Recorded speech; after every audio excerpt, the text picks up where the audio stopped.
Where are we, morally speaking? What is the common good? What is our common goal as a society? I often hear people, important people, philosophers and politicians, intellectuals, speaking about the common good. Okay, and how important it is to never lose sight of the common good. Okay, what is it?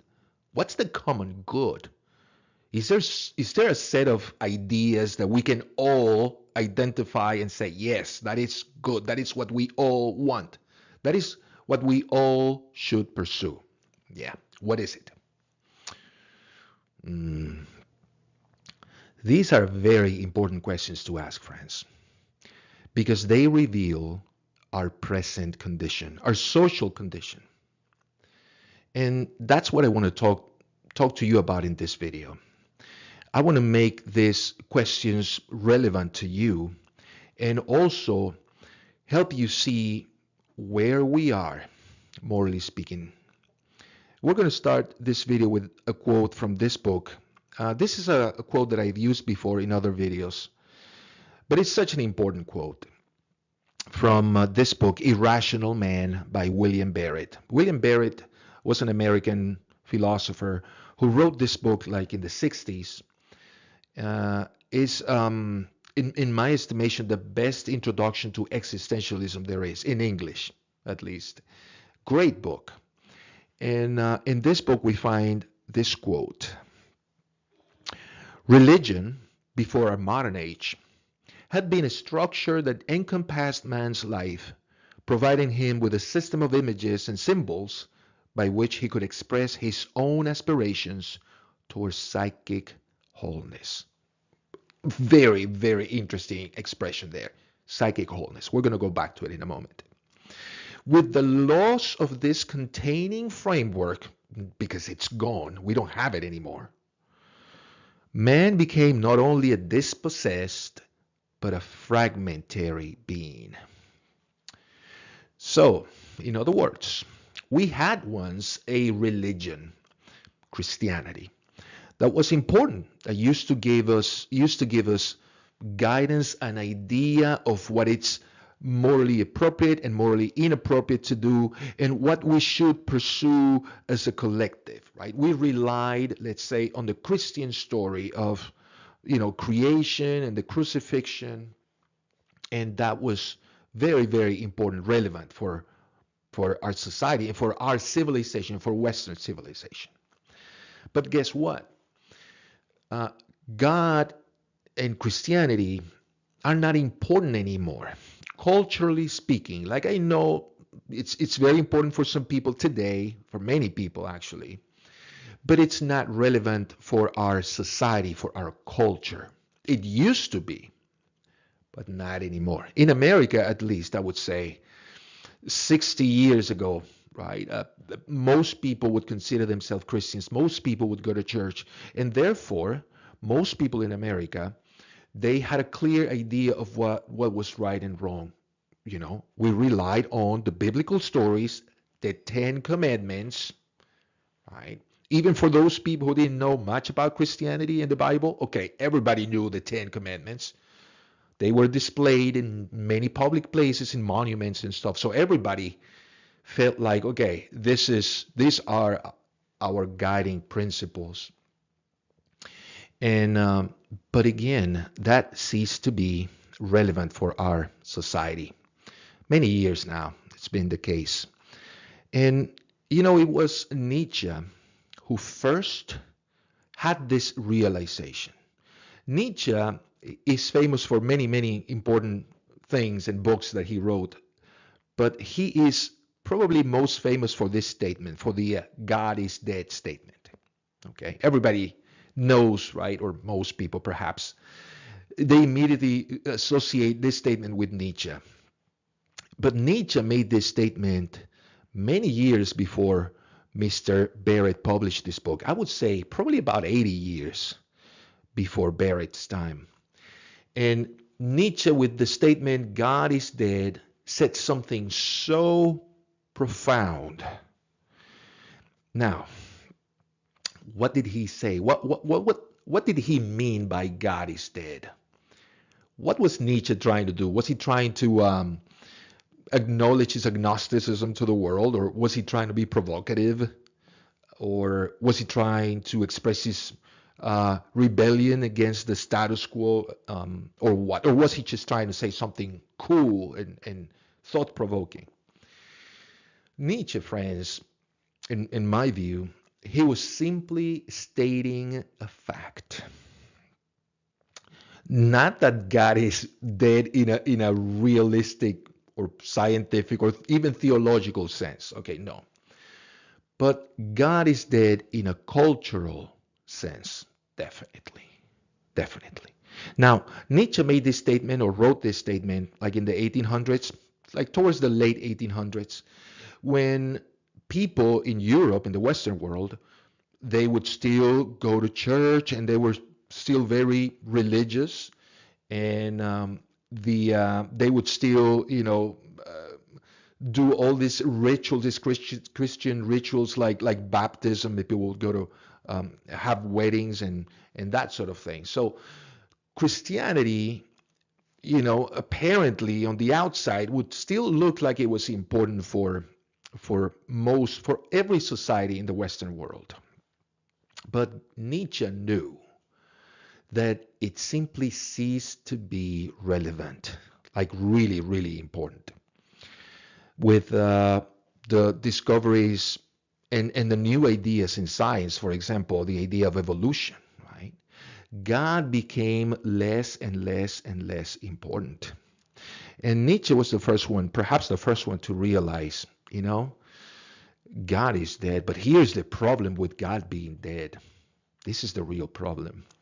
We built our entire civilization on this idea that there is a God, that he created us, and and all the biblical stories and Christianity and all that stuff. So we build our institutions, our governments, our laws, our universities on the belief that there is a God, he's our creator, and everything else. Now that I realize this, is like Nietzsche, right, sort of rationalizing this issue. Now that I know, I'm aware that this God is dead, well, the obvious consequence will be the collapse of the entire civilization. Because this is the Christian God is what's at the foundation of our civilization. If you remove the foundation, or if the foundation cracks, the whole edifice of our culture is going to come crashing down. People still are not aware of it. They're still going to church and they're still doing their baptism because they've been doing it for centuries. But one day they're going to open their eyes and realize that God is dead. And then what? And then what? Well, Nietzsche said that we have two options here. It's an either or. Okay, now knowing that God is dead, we have to either come up with our own moral values. We have to create new values. We have to come up with an alternative story, a substitute for this religion. So we all know what game we're playing, so to speak. We all know what are the fundamental ideas, values, principles we must live by, abide by, and what ideals sort of we should pursue. But we need a complete different narrative, story, set of values. Because if we don't come up with a new story, the other alternative is nihilism. We're going to end up being nihilistic. And friends, that is not a good place to be. Nihilism is a mindset. And the mindset is something like this: it's a rejection of values. Like the nihilistic person would say, nothing is valuable. Nothing has intrinsic worth. Nothing is worth pursuing. Um, Life has no meaning. It's absurd. We are here today, we're dead tomorrow, and then forgotten. And everything we do here, we accomplish here. We're not going to take it to our graves. And it's just making plans for the future is such a waste of time. We should enjoy our time while we can. Live for the moment and forget about the future because there's no meaning in life. There's no value in anything we do. That is the nihilistic mindset. Can you imagine if this was the mindset of all of us in our society? Can you imagine? Well, we wouldn't have a society with this mindset. There are people in our society today with this mindset, but thank goodness there are not many. Well, maybe I shouldn't say that. Maybe I shouldn't say that. But at least most of us are not nihilistic. Or perhaps we're not aware we are nihilistic. I'm thinking of many students that I have had who I had the pleasure to have this conversation with, and they have told me, "Gosh, Mr. Molina, I did not know I was pretty nihilistic in my orientation. I wasn't aware of it till we had this conversation, or till I went to your class." So nihilism is not a good place to be.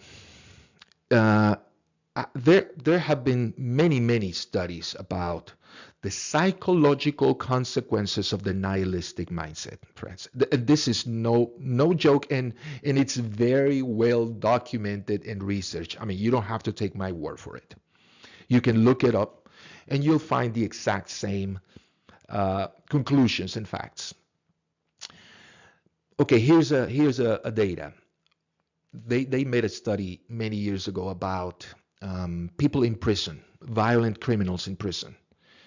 And the study revealed that 98.4% of them, something like that, 98% were nihilistic in their orientation. Like most violent prisoners by far are people who are nihilistic. They see no value in life. They see no purpose in life. People who live for the moment, for the present. People who don't care about plans, don't care about commitments. Well, nihilism can lead to that place, criminality. But it can also lead to other places. Psychopathologies. Friends, this is very well documented, very well studied. And this is what Mr. Barrett means here by psychic wholeness. We used to have psychic wholeness when we relied on the Christian story. We did. And again, we all had a sense of what was right and what was wrong to do. So, but not anymore. So that's why we are dispossessed of a story and fragmentary in our dealings with other people, in our society, morally speaking, culturally speaking. We're fragmented. My values are just as good as anyone else's values, even if they're completely different. So there's no unifying narrative, unifying story, set of principles, values we're abiding by. There's none of that. Now, it might not be evident to you, though, why this is important. This is super important. And I use this illustration in my classes, okay? I tell my students, I said, listen, you're all sitting here listening to me, looking at my PowerPoint, taking notes very diligently, and behaving very appropriately. You guys are quiet. When you want to say something, you raise your hand. In other words, you all know what game we're playing here. You know what are the rules of the game. You know how to conduct yourself in my classroom. You know the expectations. You know the goals, right? You know what you're expected to do, regarding assignments, but not just assignments, behavior. Everybody is acting very appropriately. No one is standing up in the middle of my lecture and walking in different places. No one is sleeping on the floor. No one is eating. No one is dancing in the room, right? Have you noticed? I said, all of you are acting the same way, the way you're expected to act. Because if you don't, if you start acting randomly and doing whatever you want to do, we're not going to have a functional class. Nobody's going to learn anything. I won't be able to teach. And there'll be no goal, no purpose in going to class.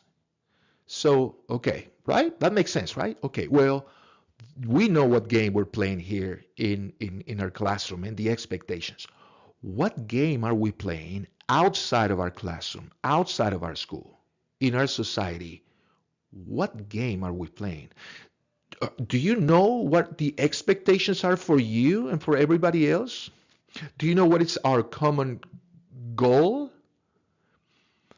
Is this something that you can identify, that you think most people identify and say, yeah, this is our goal as a collective?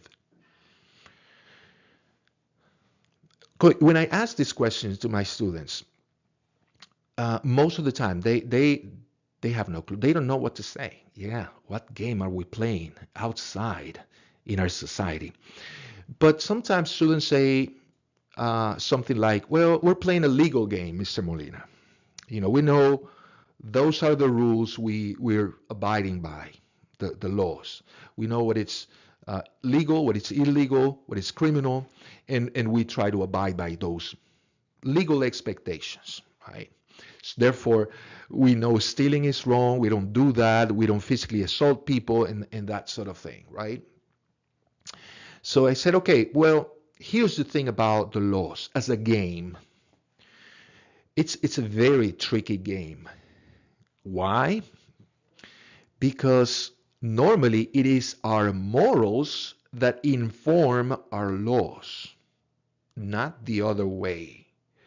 It is not like the laws inform our morality, what is in our thinking, what is appropriate and inappropriate to do. It's the other way.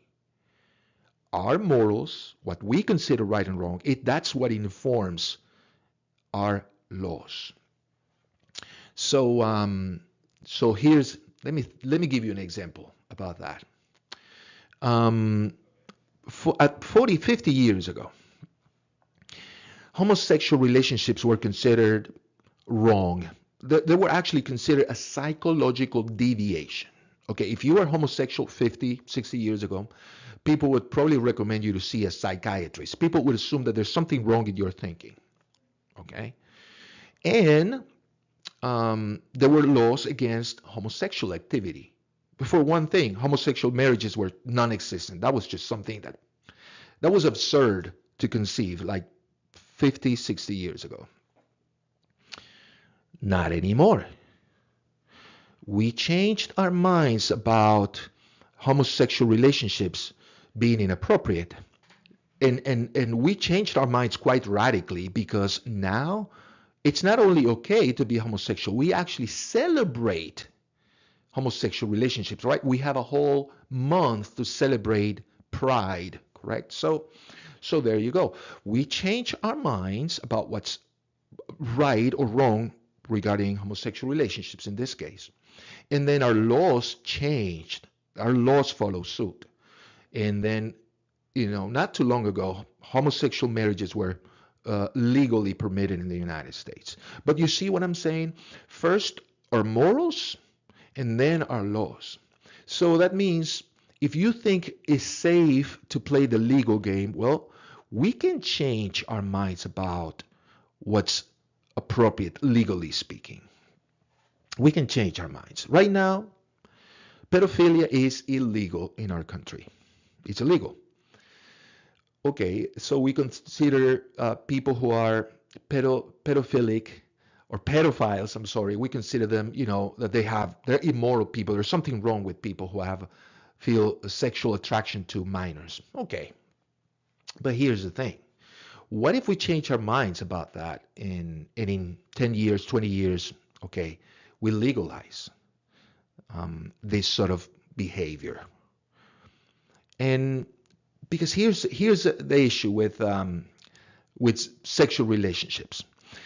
For years, we used to consider legally 18 years old. If you were 18 years old, and it's still the case in most states, you had to be at least 18 years old to engage in a appropriate sexual relationship with anyone 18 years or older.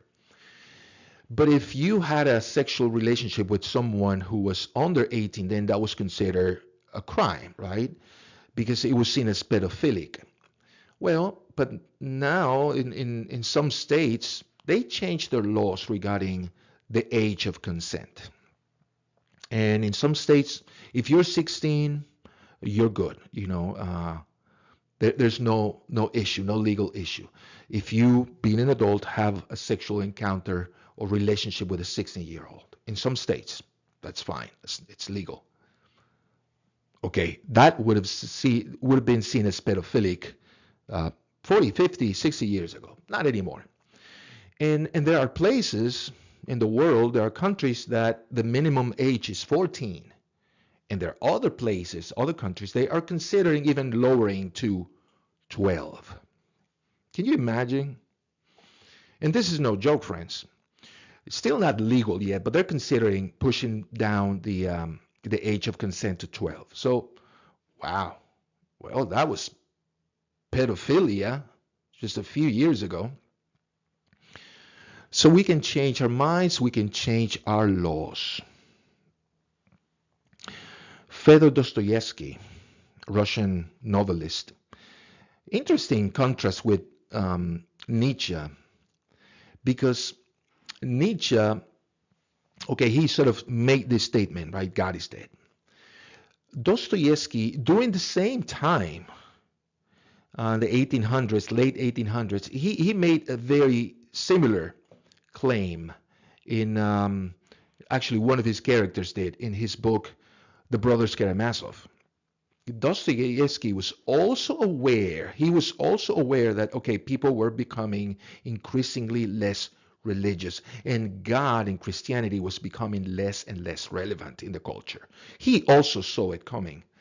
And in this book, he had a character saying, if God does not exist, anything will be allowed. Anything, any behavior will be allowed. We will be able to just justify, legalize any kind of horrendous criminal behavior. There'll be no limit if there is no God. If our God dies, we're going to be in serious trouble. So, yeah. So now, well, we've legalized a lot of things that back then were considered monstrous, totally immoral, criminal even. So there you go. That's the thing about the legal game.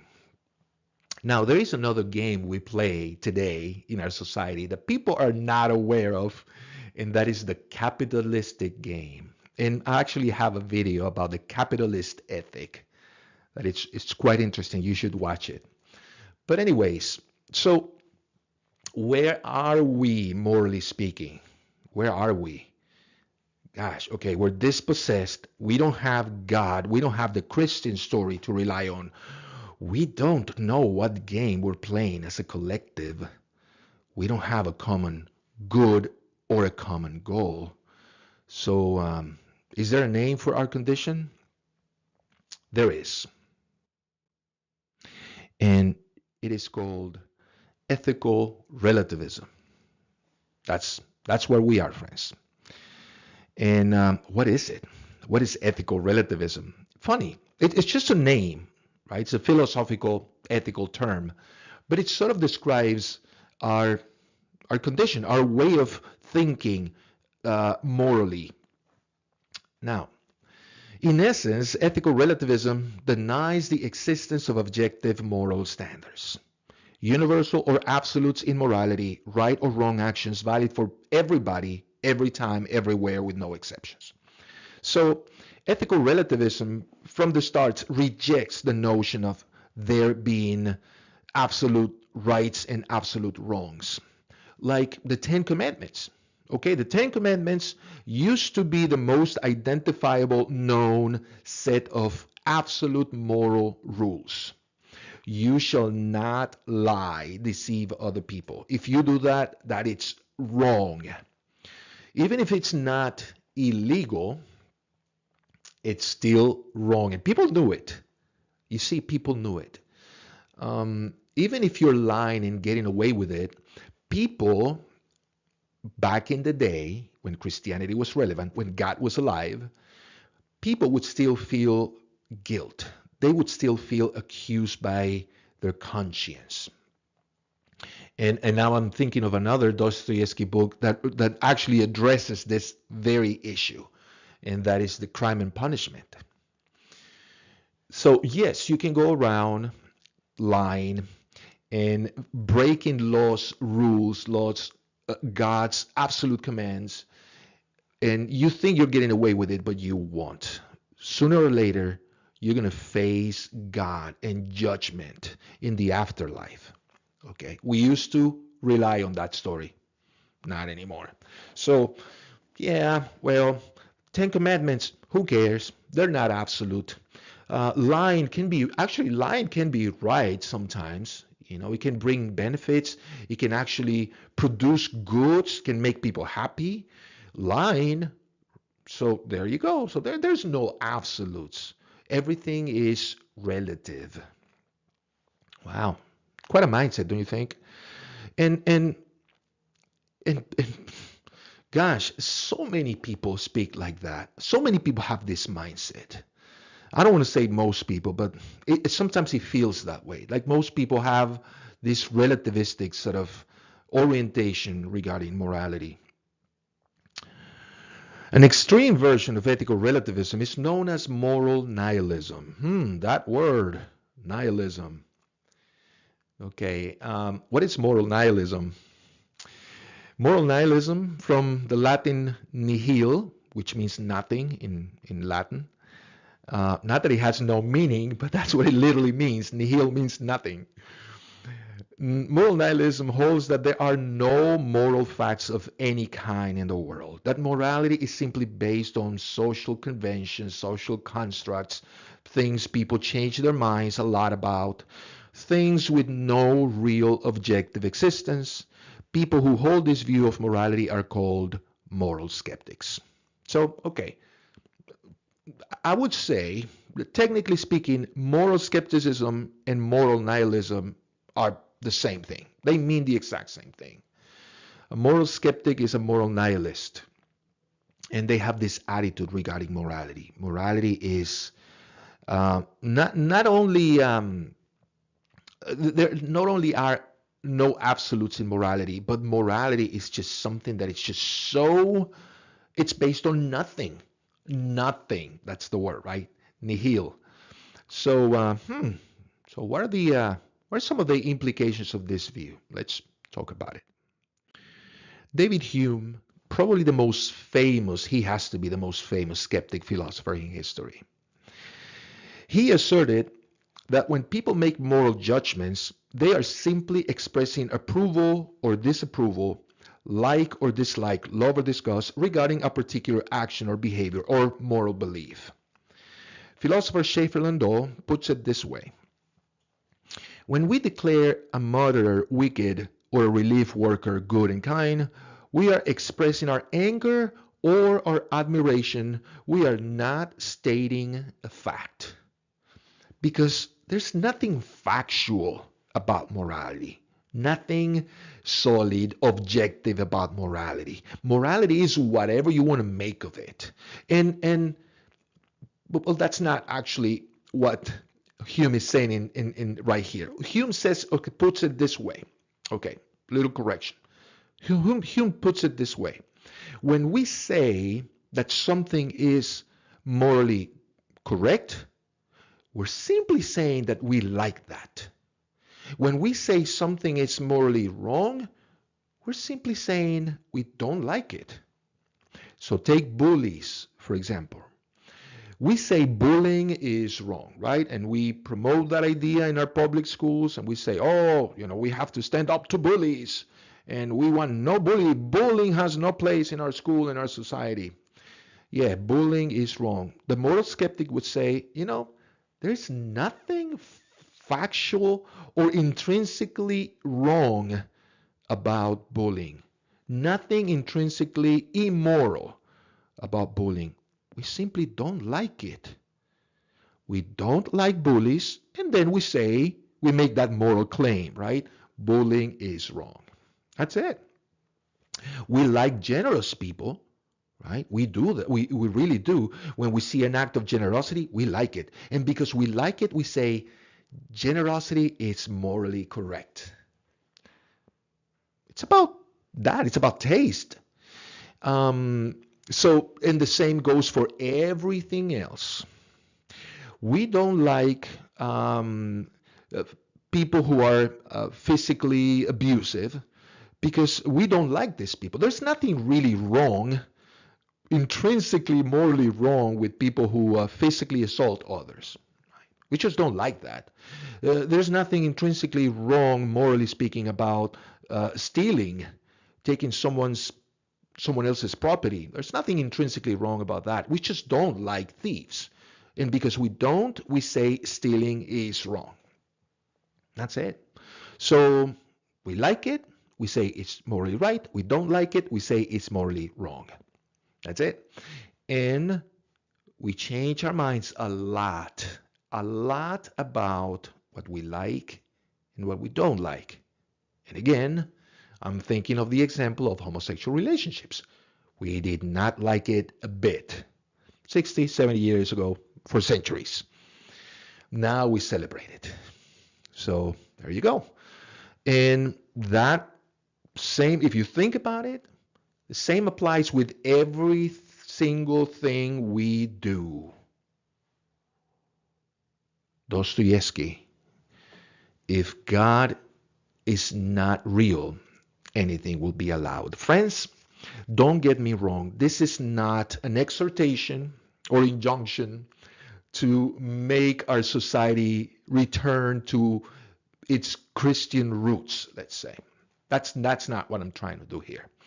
I'm simply describing our moral present condition. That's all I'm trying to say. And I'm trying to explain why we ended up here and what kind of issues, what kind of problems we're going to find. And that's important to know, don't you think? So there's a lot of moral skeptics out there. People who don't think that there's nothing, morality is intrinsic, it has no value, no factual based, and we change our minds about all sorts of things. So anyways, I'm being repetitive, so that means I have to go to the next slide. Contemporary philosophers believe that, contrary to moral nihilism, ethical relativism does affirm the existence of moral facts. However, these facts are not universal absolutes, but relative to an individual or culture. Okay, I disagree with this view, which is why I put contemporary philosophers. I don't include myself in that group, because I don't think ethical relativism affirms any moral facts. Because the moment you say, yeah, the facts are relative to an individual or culture, so that means, is it factual or is it not factual? Well, that depends on where you make the statement or who makes the statement. Okay, well, that means it's not factual, right? So anyways, most contemporary philosophers believe that. Ethical relativism sort of believes in some facts, moral facts, not absolutes, but facts. But I wonder what the difference is between those two things. Anyways, a further distinction is therefore necessary.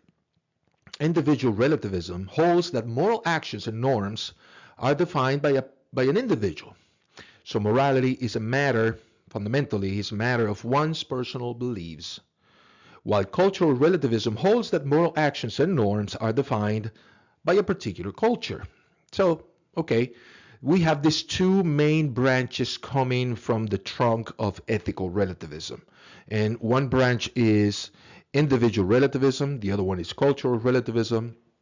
These are not mutually exclusive. As a matter of fact, I would say most people who are individual relativists, they're also cultural relativists. But this means sort of they're very similar, but they're not in some other ways, right? And here's the difference. Okay, individual relativism is quite common. It is what makes people say things like, "You think abortion is wrong, but I think abortion is right," and it's okay.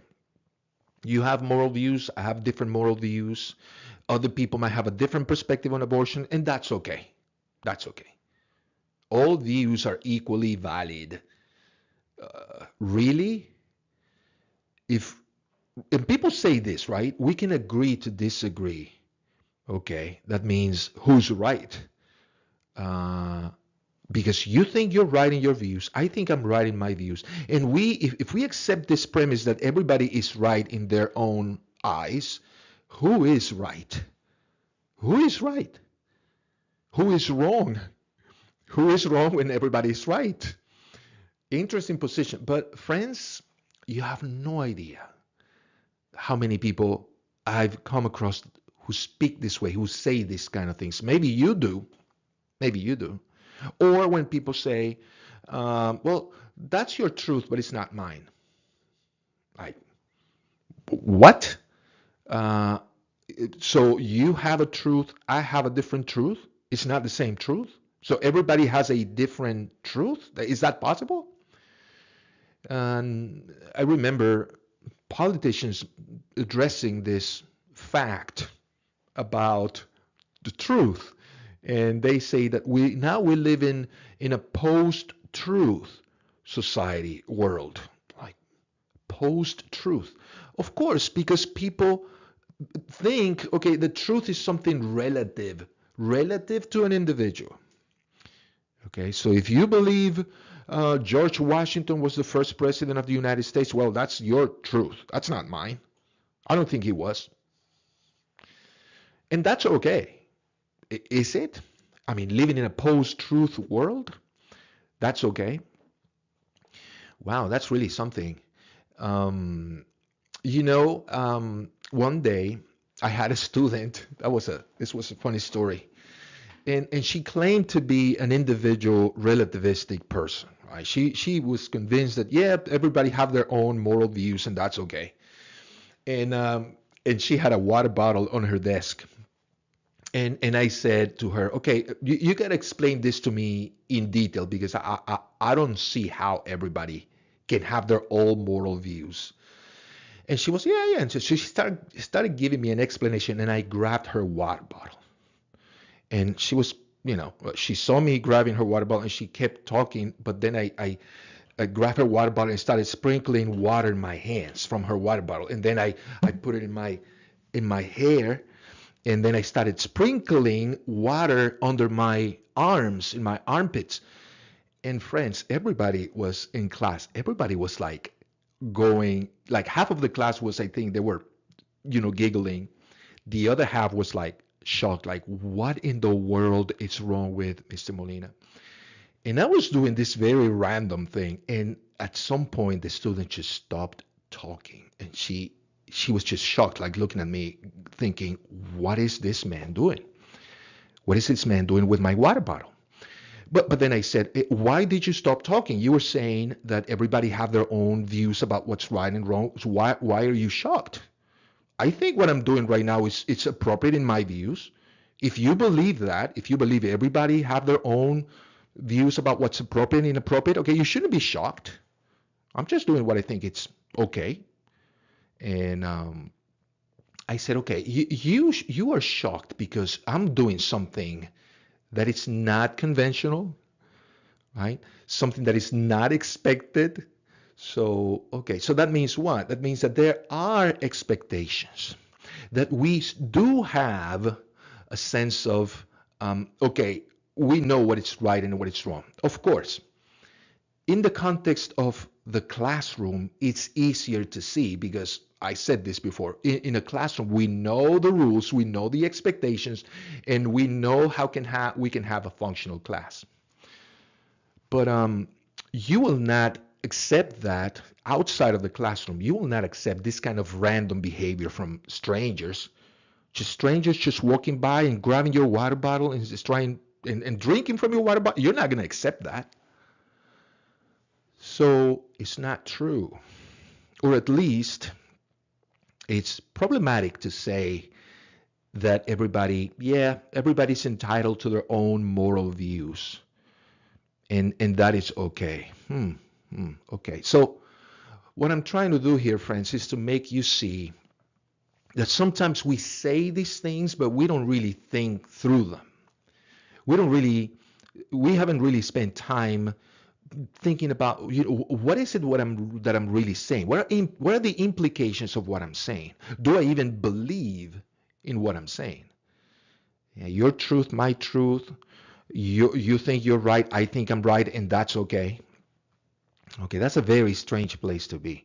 Individual relativism. But people makes these claims, these statements all the time, unfortunately.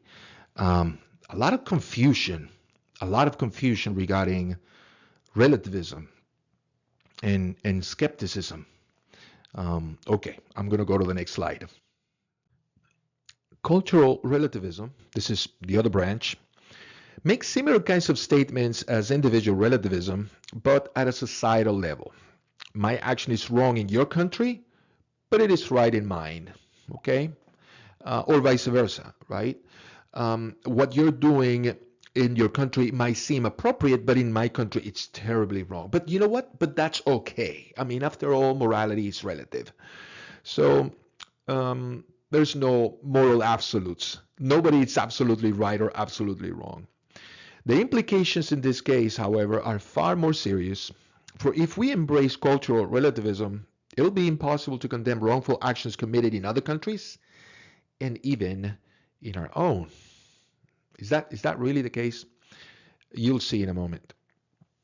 For this reason, critics of cultural relativism believe that this view of morality justifies practices which are clearly immoral.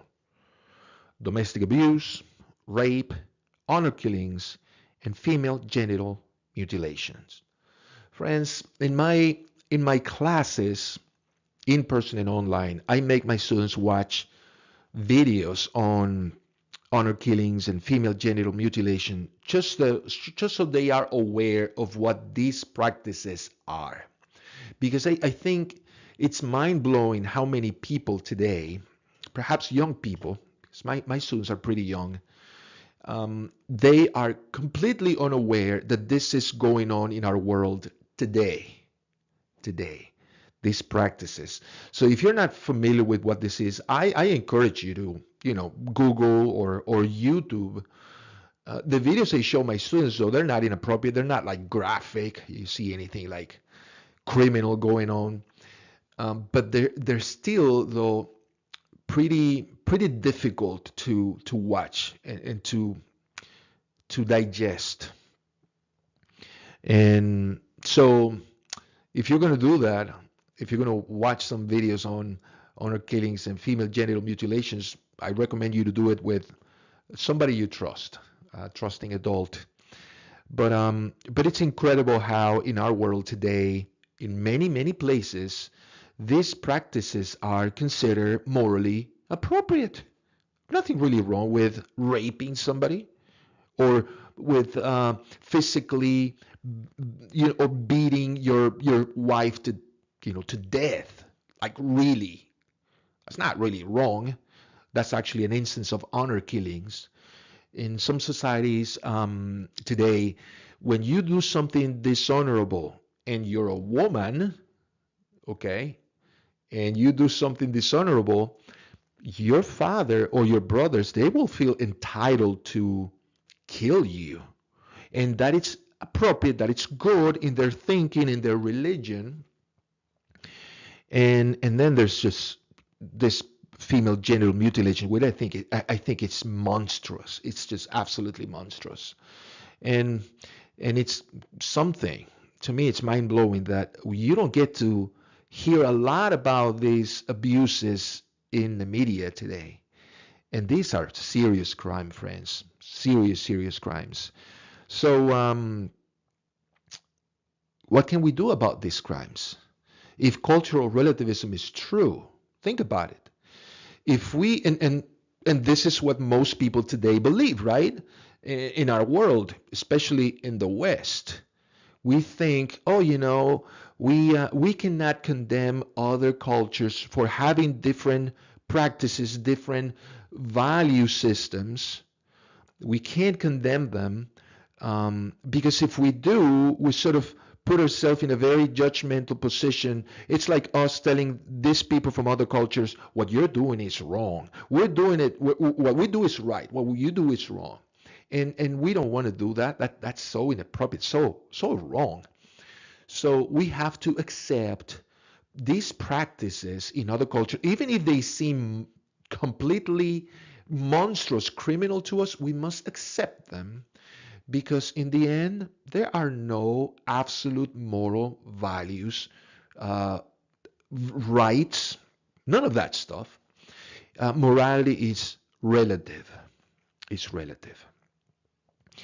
In America, here's another example, not in the PowerPoint. It's absolutely normal, great actually, that women can go to college and get an education. Okay. In other societies today, women cannot do that. Women are pretty much property in some cultures today.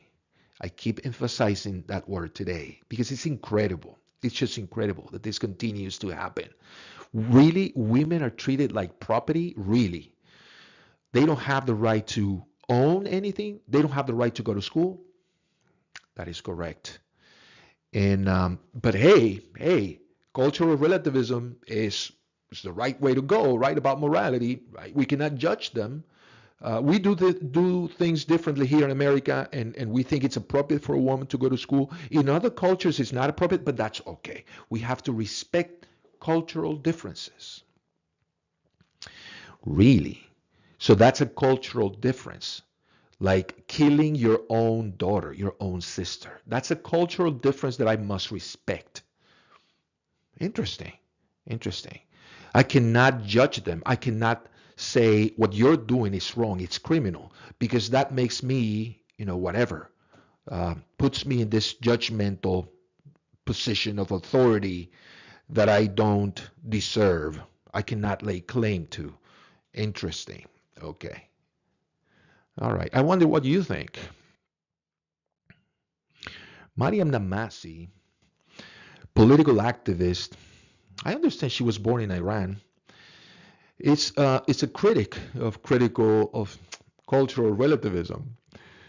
At a panel discussion organized by the Action Committee of Women's Rights in Iran, a while ago now, 2001, Mariam said the following. This is an old statement, friends, but I think it's so on point regarding cultural relativism. See what she says about this view.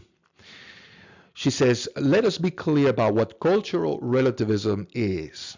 It is a profoundly racist phenomenon which values and respects all cultural and religious practices irrespective of their consequences for women. Cultural relativism asserts that the rights of people, women and girls, are relative to where they are born, their cultures and religions.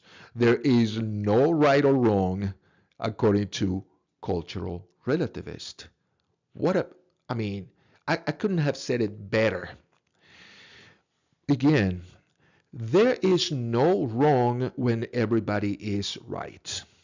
The same is true for cultural relativism, right? If we go about this notion that every culture have their own value systems and those value systems are correct in the views of the people of the culture, then there are no wrongs.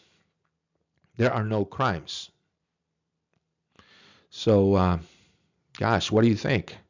Um, Interesting. Mariam Namazi, it's an activist, and she's seen these abuses firsthand, obviously, and so it's very personal to her.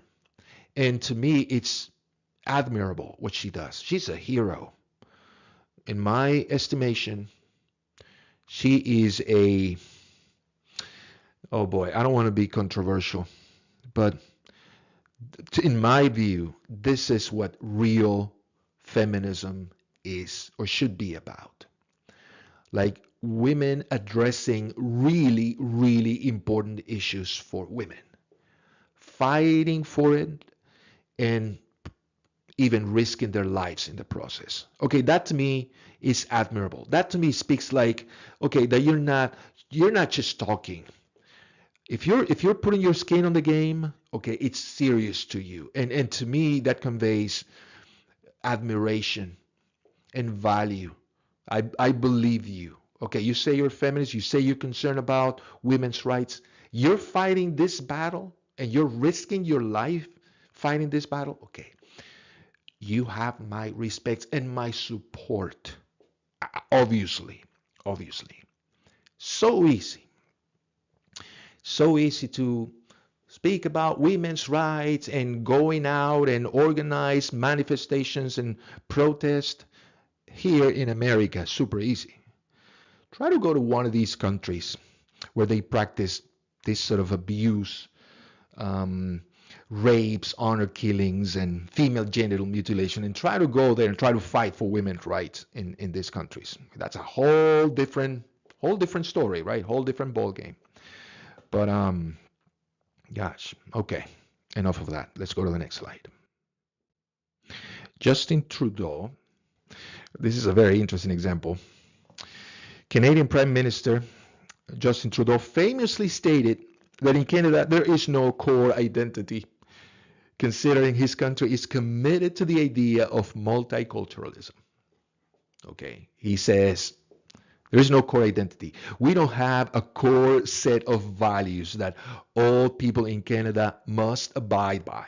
No, we don't have a unifying narrative, story, or game. We're playing, well, if there is a game we're playing the multicultural game. Now, here's the thing about this is very, very important, friends, to understand what I'm talking about here. Um, Many people might say, okay, multiculturalism is not the same thing as cultural relativism. It's true. And yet, but see, many people, or perhaps most people, don't see a real difference between these two things. Because I understand by multiculturalism, or how the way I think it should be, is something like, okay, acknowledging the beauty in other cultures, practices, beliefs, and ideas.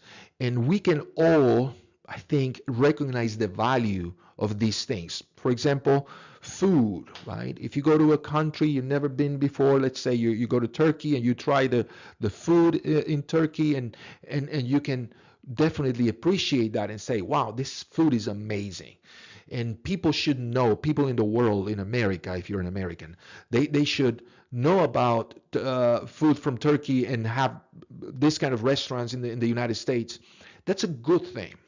Appreciate the music of other cultures, right? And the clothes, the way they dress, and that sort of thing. That's great. That's all great, good stuff.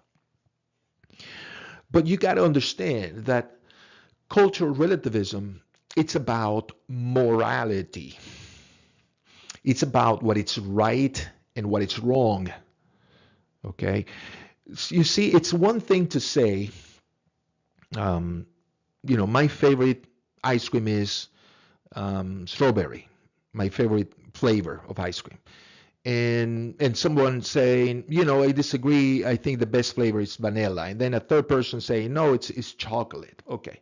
That's okay. That's okay. We can disagree about those things and we can have variety and diversity of taste. But we should not have a diversity of morals. That's a different thing.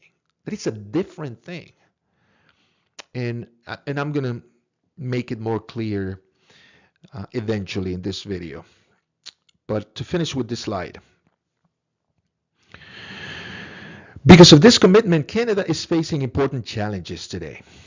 For example, should the country legally accept cultural practices like honor killings and female genital mutilation that clearly clash against Western values?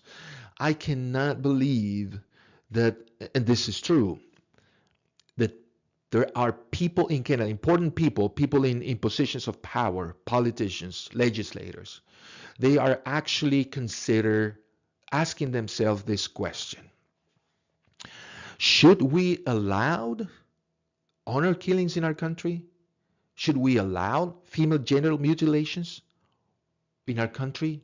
And you might be wondering, I mean, why? Why are they considering this question? Simply, since the country is committed to multiculturalism, and in the minds of many people in Canada, if not most, that means we have to accept, embrace all cultural differences. So if people moved into Canada with a different set of beliefs, moral beliefs, you see what I'm saying? If people come to Canada with different moral ideas, we should respect those people with their moral ideas, even if they are very, very different from ours. So if we have a family living in Canada who practice and they consider honor killings appropriate, killing a wife because the wife did something dishonorable to the husband, think about that word, dishonorable. What does that even mean? Whatever it means, it's okay. It's allowed in some societies today, and it's permitted by their religion. Okay, so if we had a family, they commit this crime, husband kills wife, should we consider that a crime?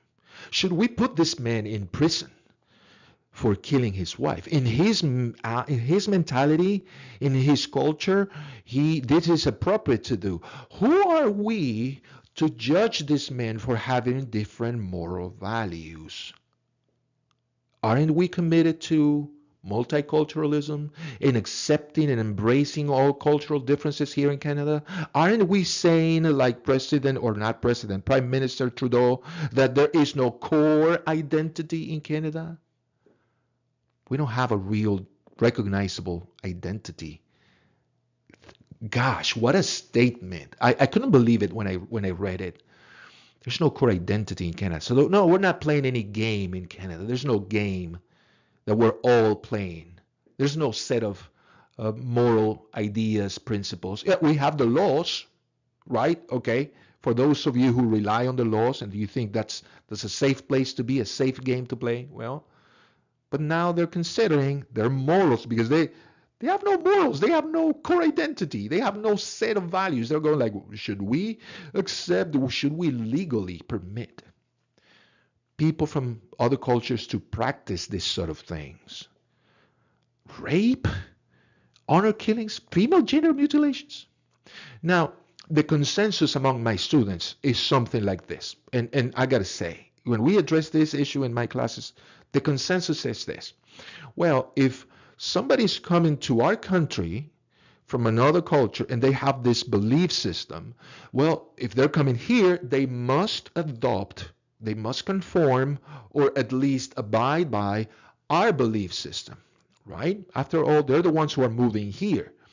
I say, yes, okay, that's an appropriate way of going about it, or thinking about the issue. But in Canada, they since they are not committed to any set of values, principles, they have no core identity, then what can they do?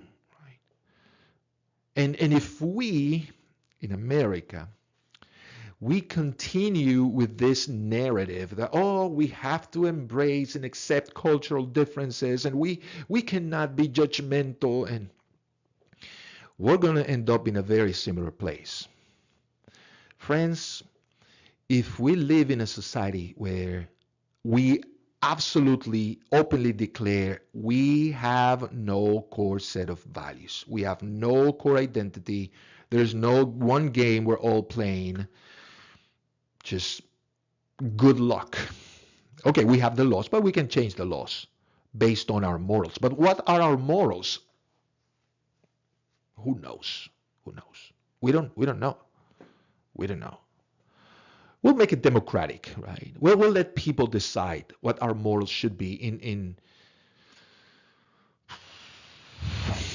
Is this, am I giving you a biased and exaggerated account of these issues, friends? I would really, really like to know. Like, I have addressed these issues with my students in class many, many, many, many times. And I gotta say, I am really, really concerned when I hear people making these statements. Yeah, your truth, my truth. It's right in your eyes, it's right in my eyes, or it's wrong in my eyes. And yeah, we shouldn't judge other cultures. We should embrace differences. I, Once again, I get it. Yeah, I can embrace a plate of food from another country, music. Yeah, I can appreciate that. But raping somebody, somebody killing his wife or daughter. Okay, no, that's not acceptable. That is just not acceptable. So, what do we do, friends? What do we do? What should our values be? What game should we play? Um, what values can we create? Nietzsche was pretty optimistic about this idea that we can actually create new values. In my opinion, I don't think we can. I don't think so. I think values are pretty clear what fundamental values are, but that's a different video, friends. Given that there are no universal moral standards, no moral absolutes, we are in no position to condemn others for having different ideas about what's morally right or wrong. This is according to ethical relativism. We have no option but to accept the fact, the idea, that we're living in a judgment-free world. That's it. A judgment-free world is not only our present condition, but it's maybe an ideal. That's the ideal. That's something we probably should celebrate. A judgment-free world, like, because in the end, many people, perhaps most people, hate judgment. They don't like being judged, which is why now it's quite popular in America having judgment-free zones, like safe spaces. You can feel comfortable being yourself and saying whatever you want to say, and you won't be judged for it. Let me put it very politely. That is a very stupid idea, friends. I'm sorry. I'm sorry for probably being too harsh in my words. I always tell my students, judgment is good. Judgment is good. Listening to people in their objections, in their observations about what we do, their criticisms, it's a good thing. It doesn't mean that they're right and you're wrong. No, that does not mean that necessarily. But you got to understand that some people see things that you don't see. Okay, that has happened in my life and continues to happen all the time. Like when I don't fully understand something, the first person I go to is my wife. And I go to her for judgment. Or for her opinion, you might say. And boy, she provides incredibly positive, effective judgment. When I'm doing something I'm not supposed to, she pointed it out. And she tells me that it's not good for you. And friends, it's all sorts of things she says. But she's right. Most of the time, she's right. She's right. She loves me. She has my best interest in mind. And I believe her. And I see the point. Because it's not about, okay, just accept what people tell you and shut up. No. Listen to what people say. Consider what they're saying. Like, really, really consider it. And then see what you make with that. And you're going to be so much better off, I'm telling you. I really appreciate people giving me their judgment. When they criticize me, they let me see what I'm doing wrong, what I'm not seeing. And of course, we like that judgment to be um, to be very polite, right? Very friendly. How do they call it now? Constructive criticism. In the end, it's the same thing. It's judgment. It's somebody telling you, hey, you're doing A when you should be doing B. Or if you're doing A, I don't think you're doing A correctly. That's what it is. I always say even the harshest form of judgment can be positive. Even the worst kind of judgment you can hear, somebody calling you an SOB. Nobody likes that. Nobody likes to be called, hey, you son of a bitch. But I gotta say, I have to be very honest about this one. If somebody calls me an SOB for whatever reason, it would really make me think about, gosh, what did I do? What did I say to this person? Because I don't like being an SOB. Like, I really don't. I don't like being mean to anybody. I'm trying to be the best person I can with everybody. So if somebody calls me like that, it would really make me think, gosh, what did I do to this person? And honestly, I would try to find the opportunity to speak with this person, when he or she's calmed down, and engage the person and say, hey, what did I do? Um, did I say something? And then have the opportunity to see, maybe, okay, maybe I did not notice I was walking and I stepped on this person's belongings, right? A bag. It happens sometimes in the classroom. Uh, Unfortunately, they have stepped on students' bags, and sometimes, I see and I say, I'm so sorry. But what if sometimes I walk and stepped on someone's bag and I didn't notice, and then this person is angry at me? If this person tells me that, or calls me an SOB, and then later tells me why, I stepped on her belongings, then I would apologize and I would learn and say, okay, well, I guess I have to be more mindful when I walk, right? Where I step.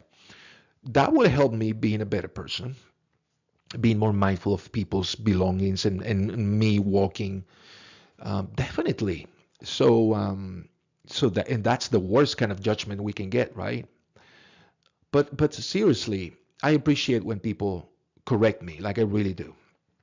So it is good, friends. We have to get rid of this mentality that judgment is it's bad, because then we're not going to be able to address any serious issues, like, again, these crimes we were talking about, FGM and rape and sexual abuse, inequalities, crime, honor killings. We wouldn't be able to say, hey, that is wrong. We have to do something about that. So we wouldn't have any conversation for the fear of not making anyone feel offended. Gosh, I'd rather be offended than killed. And I think everybody would agree with me on that one. So, okay, it's just in closing, the truth is, and I had a little bit of a hard time thinking, should I use this word, the truth? Because I've talked so much about your truth, my truth, and now living in a post-truth world probably means very little now, the truth. I thought about putting the truth with a capital T, but oh well. Truth is, for me, I hope you agree, that there is a way to identify an absolute and universal moral dimension in morality. There is a way to identify an absolute universal dimension in morality. It's what I meant to say. And that dimension is victimization. Victimization. And I have to give credit to the natural law tradition, who made this idea relevant in our thinking, in our legal system. Victimization. You know, um, regardless of your ideas about morality, about what is right and what is wrong, no one likes to be victimized. No one. Absolutely no one likes to be taken advantage of. No one likes to be physically assaulted, abused. No one likes to be deceived. No one likes to be lied to. And no one likes to be robbed. No one. Because when these things happen to you, then you feel victimized. And when everybody feels the exact same way about these actions, everybody, when everybody says, no, I don't like when people take my property without my permission, I don't like that. No, I don't like when people physically assault me, I don't like that. When everybody gives you the same answer, I don't like to be killed, I don't like to be enslaved. When everybody gives you the same answer, friends, that means that we have something pretty solid, pretty universal, don't you think? Pretty universal, pretty objective. Because the opposite, subjective, means that who knows, it might be right in some cases, in other cases, some people might think it's okay, like ice cream flavor, right? That's a subjective thing. What is the best ice cream flavor? Subjective. You're going to get different answers. But when you get the same answer, okay, then we don't have something subjective. We have something objective. You ask everybody, do you think you have a right to live? Of course, everybody will say, right? Probably they will be surprised at the question. If you say to people, you ask people, do you think you have the right to be free? Do you think that's your right to live your life your way? Of course. Of course, I have that right. And so on. Do you think when people takes your property without your permission, do you like that? No, I don't like it. Everybody giving you the same answer? We have something solid, friends. The fact, and not even the most extremist skeptic, moral skeptic, can deny this fact. You can ask him the same question. Do you like being deceived? Do you like being physically attacked? Do you like being killed? Well, you don't, right? Well, there you go. Everybody says the same thing. So you can't be a skeptic about that one or about some things, about what is right and what is wrong. So this is very important. And again, it's something that I credit the natural law tradition for making it relevant in our system of justice. Finally, I want you to be very clear about what is morality and what is culture. Okay. What's morality and what is culture? I said this before. Food from Pakistan, great. Music from India, excellent. What else? Dresses, dances from Argentina, oh, amazing. Yes, we can love those things. We can embrace those things. We see the value of those things. Some people disagree. Some people probably don't care about the music from Argentina. That's okay. But many people see the value in this diversity of cultures. But morality is a different thing. If there is victimization, if someone is suffering, if someone is dying, if someone is being tortured, I'm thinking female genital mutilation, if somebody is being physically abused, then friends, that it's not culture, that it's morality. And it's pretty absolute. Thank you for watching.